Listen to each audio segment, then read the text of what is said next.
नमस्कार, पुष्पाच डिमी वर्ल्डमध्ये स्वागत आहे तुम्हा सर्वांचं. चला आता आपण वेळ न घालवता रेसिपीला सुरुवात करूया. सुरुवातीला मी एक मीडियम आकाराचा कांदा आणि ओलं खोबरं हे तेलावर भाजून घेतले. त्यानंतर सुकं खोबरं थोडं घेतलेलं आहे, लसूण, अद्रक, सफेद तीळ, खसखस आणि काही खडे मसाले घेतलेले आहेत. तर खडे मसाले इथं वरती मी लिहून दिलेले आहेत. मी आणि सुरुवातीला काय केले, खडे मसाले मी जरा थोडेसे ठेचून घेतलेले आहेत, कारण मिक्सरमधून ते पूर्ण बारीक होत नाही, खाताना का असे थोडेसे टसटस लागतात. त्यानंतर कोथिंबीर घेतली आणि आपण हा जो मसाला आहे सगळा भाजलेला आणि काही कच्चा मसाला तो आपण मिक्सरला बारीक करून त्याची चांगली पेस्ट करून घ्यायची, त्यामुळे भाजी चांगली घट्ट होते. त्यानंतर कुकरमध्ये तेल घेतलेलं आहे. हे मटण अर्धा किलो आहे, तर ते मी अगोदर 6 चमचे तेल घेतलेलं आहे. त्यावर 2 कांदे मीडियम आकाराचे बारीक चिरून घेतले. कांदा चांगला भाजून घ्यायचा, कांदा आणि कढीपत्ता घातलेला आहे.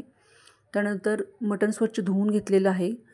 धुवून त्यातील पाणी नितळून घ्यायचे. त्यानंतर हळद आणि मीठ कांदा परतेपर्यंत थोडा वेळ लावून त्याला ठेवलं होतं. कांदा चांगला भाजून झाला की आपण हे मटण ह्या कांद्यामध्ये घालायचं आहे आणि चांगलं मटण परतून घ्यायचे. तर ही प्रोसिजर खूप महत्त्वाची असते. कांदा पण चांगला भाजून घ्यायचा सुरुवातीला, कांदा असा थोडासा कच्चा वगैरे नाही ठेवायचा. आणि मटण घातल्यानंतर मटण सतत परतत राहायचे. गॅस थोडासा फुल ठेवायचा आणि मटण चांगलं हलवून घ्यायचे. मटणाला पाणी सुटेपर्यंत मटण परतून घ्यायचे. त्यामुळे काय होतं, एक तर मटणाचा वास येत नाही आणि मटण चांगलं परतलं जातं. जेवढं मटण चांगलं परतलं जातं त्याचा स्टॉकही असं चांगला निघतो. बघत राहा, मी सतत गॅस थोडासा मीडियम करून परतत राहिलेलं आहे. परतून चांगलं पहा मटणाला तेल सुटलेलं आहे. आणि जेव्हा मटणाला चांगलं तेल सुटेल त्यानंतर आपण यामध्ये गरम पाणी ओतणार आहोत. जेवढं तुम्हाला भाजी बनवायची असेल त्यानुसार तुम्ही पाण्याचा वापर करायचा आहे. तर मी कुकरमध्ये मटण शिजवते, असं तुम्ही पातेल्यातही शिजवू शकता. आता पाहू शकता मी यात गरम पाणी ओतले आणि कुकरचं झाकण लावून आपण हे मटण शिजवून घ्यायचं आहे.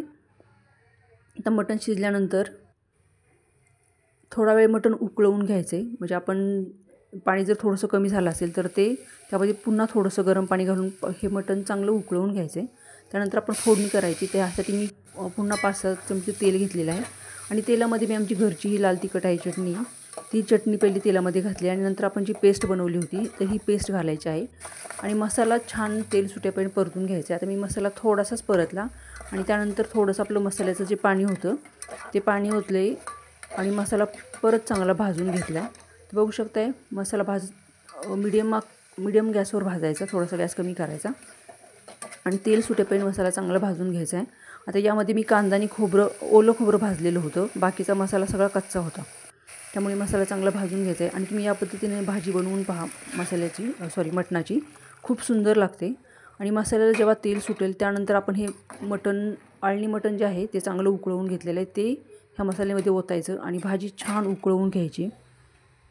पाहू शकता मटणाच्या भाजीला कसा छान तर्री आलेली आहे, बघू शकताय. आता मटणाची भाजी म्हटलं की सुकी किंवा मीडियम अशी बरी नाही वाटत, कारण सर्वांनाच भाकरीबरोबर चुरून खायची असते. त्यामुळे म्हणजे आमच्याकडे तर अशीच आवडते. त्यामुळे मस्त मटणाचा रस्सा असा तयार झालेला आहे. तर अशी भाजी तुम्ही नक्की करून पहा आणि आवडली असेल नक्की शेअर करा. अशाच नवीन रेसिपी पाहण्यासाठी चॅनलला सबस्क्राईब केलं नसेल तर सबस्क्राईब करून ठेवा आणि बेल आयकॉनचं बटन प्रेस करून ठेवा, म्हणजे तुम्हाला नवीन रेसिपी आल्याचं नोटिफिकेशन तुमच्याकडे येईल आणि नवीन रेसिपी पाहता येतील. रेसिपी पाहिल्याबद्दल धन्यवाद.